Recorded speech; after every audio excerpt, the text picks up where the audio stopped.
그렇게 만 30을 1년 앞두고 나는 새로운 도전을 위해 대만으로 떠났다. 2016년 워킹홀리데이 비자로 대만 생활을 시작한 후 현지 취업까지 성공해 5번의 새해 불꽃 축제를 볼 수 있었다.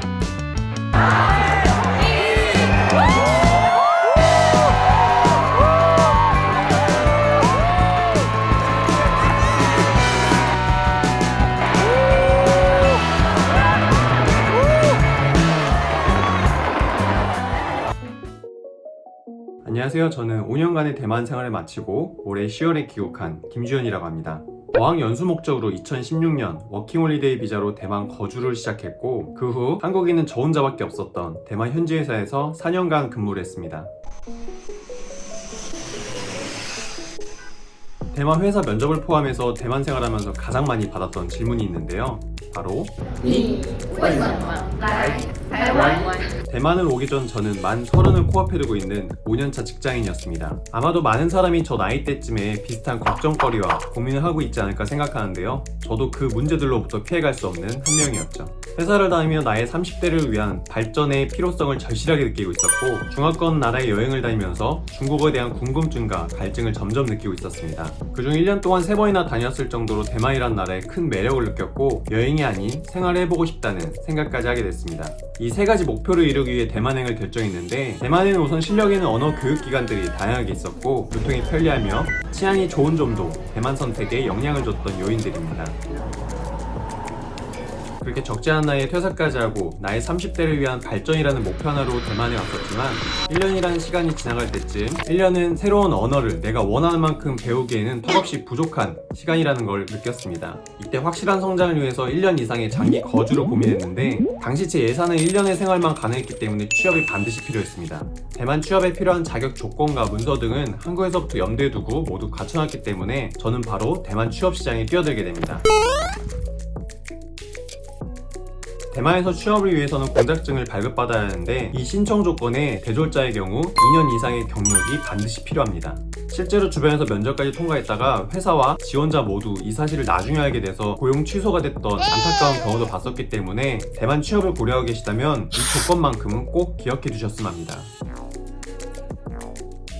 제 취업에 있어서 가장 큰 어려움은 역시 대만에서 한국인 원어민을 필요로 하는 직무는 한중, 통번역이 대표적인데 당연히 당시 제 능력으로는 그런 직무를 맡을 수가 없었고 그래서 저는 가능성을 최대한 높이기 위해 다양한 통로를 찾아 나섰습니다. 월드작가, 대만, 한국 구직 플랫폼을 매일같이 검색했고 조금이라도 관련있는 정보를 발견하고 기회를 찾기 위해서 심지어 페이스북 내 한국 대만 커뮤니티까지 모두 가입했습니다. 이런 노력 때문이었는지 정말 재밌게도 저는 페이스북 내에 공유된 구직 정보를 통해 면접 기회를 잡을 수 있었고 그 회사는 제가 이후 4년간 근무하게 된 곳입니다. 당시 대만 구직 플랫폼에도 해당 직무가 올라와 있었지만 한국인을 필요로 한다는 내용이 기재되지 않아서 그냥 지나쳤었는데 페이스북 내에 올라왔던 내용에는 한국인을 필요로 한다는 것과 그 밖에 자세한 설명이 있었기 때문에 그 기회를 잡을 수 있었습니다. 만약 제가 한 곳에서만 정보를 찾았다면 이 기회를 발견조차 못했을 겁니다. 몇 년 동안 많은 대만 회사의 채용 정보를 봤었는데 외국인을 필요로 하고 공작증을 제공하는 회사여도 그 내용을 표시하지 않는 곳이 많았습니다. 외국인 구직자에게 가장 중요한 부분이지만 연락을 해보기 전에는 알 수 없는 것이죠. 그렇기 때문에 본인이 원하는 회사와 직무라고 생각한다면 다방면을 알아보고 적극적으로 문의나 지원해보는 걸 추천드립니다. 또한 익숙해지기 위해서 시간이 필요하긴 하지만 구직 정보는 현지 플랫폼을 통하는 편이 훨씬 다양한 편입니다.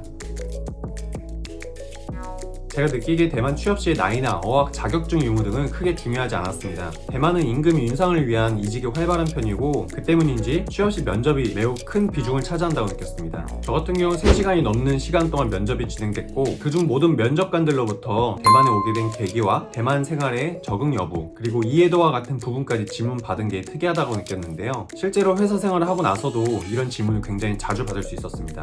아무래도 회사 입장에서 외국인 채용은 그 과정이 복잡하고 현지인들보다 높은 대우를 제공하는 만큼 다양한 부분까지 꼼꼼하게 보는 듯 했습니다. 회사에서 공작증 발급까지 해가며 한국인을 고용해야 할 만한 경력과 차별성을 보여주고 앞에서 얘기했던 것과 같이 외국인이기 때문에 받을 수 있는 질문들까지 생각한다면 해외 취업의 가능성이 더욱 높아질 거라고 생각합니다. 제가 근무했던 회사는 고객 서비스와 관련된 기술 지원 및 솔루션을 전문으로 제공하는 회사로 저는 클라우드와 IoT 업무를 담당했습니다. 한국 기업들의 의사 결정권자와의 커뮤니케이션 중요했던 업무였기 때문에 한국인 원어민을 필요로 하는 직책이었습니다. 또한 개인적으로 클라우드와 IoT라는 기술이 앞으로도 계속 발전하고 성장할 수 있는 산업이라고 판단했고, 이를 통해 대만 장기 거주와 취업을 결정하며 목표로 했던 경력과 어학 능력 모두 발전시킬 수 있는 기회라고 생각했습니다. 대만은 반도체와 하드웨어가 특히 발전했고, 이건 한국과도 많은 관련이 있는 산업 분야입니다. 또한 최근 몇 년 동안 적지 않은 한국 게임과 온라인 서비스도 대만으로 진출하고 있는데요. 그래서 최근에는 특히 이런 분야에서 많은 기회를 찾을 수 있습니다. 취업에 성공하고 나서도 당연히 계속 어학 능력을 키워나가야 했는데, 퇴근 후에는 방법이 거의 없다시피 해서 저는 회사 동료들로부터 그 방법을 찾았습니다.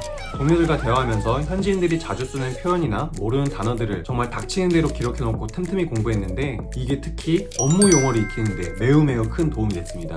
또한 회사 생활을 하고 나서 책으로 배웠던 것과 실제로 자주 사용하는 단어와 문법에 다소 차이가 있다는 것도 느꼈는데, 책에서는 배우기 힘든 현지인스러운 표현을 익히는데도 많은 도움이 됐습니다.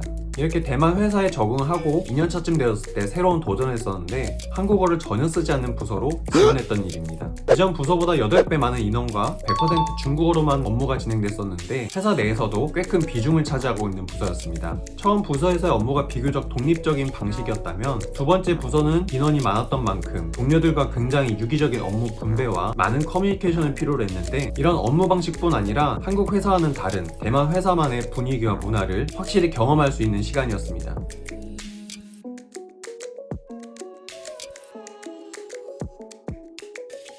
(5년간) 생활하며 일상생활에서도 많은 변화가 있었는데, 우선 고수와 취두부를 즐겨 먹게 된 것부터 한국에서도 타보지 않았던 오토바이 면허를 취득해서 현지인처럼 여행도 다닐 수 있게 됐고, 그리고 독학으로 영상 편집도 배워서 지금 이런 영상도 만들 수 있게 됐습니다. 이런 겉으로 보이는 것들뿐 아니라 이전과 완전히 다른 환경과 사고 방식을 가진 사람들과 생활하면서 제가 가지고 있었던 가치관이나 인식에도 많은 긍정적인 변화가 있었습니다. 그리고 이것들이 앞으로 제 인생에 계속 좋은 영향을 줄 거라고 믿고 있습니다. 대만 생활 이전에 저는 도전이란 단어와 가까운 사람이 아니었습니다. 대만에 가는 것부터 나에 대한 부담감, 재취업에 대한 두려움, 투자한 내 시간과 비용에 대해 보장되지 않는 결과 등 온갖 고민을 하면서 결정했었고, 대만 생활을 하면서도 계속해서 어려운 결정과 도전을 해야만 했습니다. 하지만 만약 그런 어려운 결정과 도전을 하지 않았다면 지난 5년간 목표로 했던 것들부터 생각지도 못한 부분들까지 많은 변화와 성장은 없었을 겁니다. 어떤 방식으로든 해외 진출을 고려하고 계시다면 이미 도전이라는 단어와 가까운 상태라고 생각합니다. 하지만 제가 했던 것과 비슷한 고민과 걱정거리 때문에 그 결정에 어려움을 겪고 계시다면 그런 분들에게 제 얘기가 조금이나마 도움이 됐으면 좋겠습니다. 그리고 뚜렷한 목표가 있다면 적극적으로 해외 진출을 도전해보시는 걸 진심으로 추천하고 응원하겠습니다. 짜요!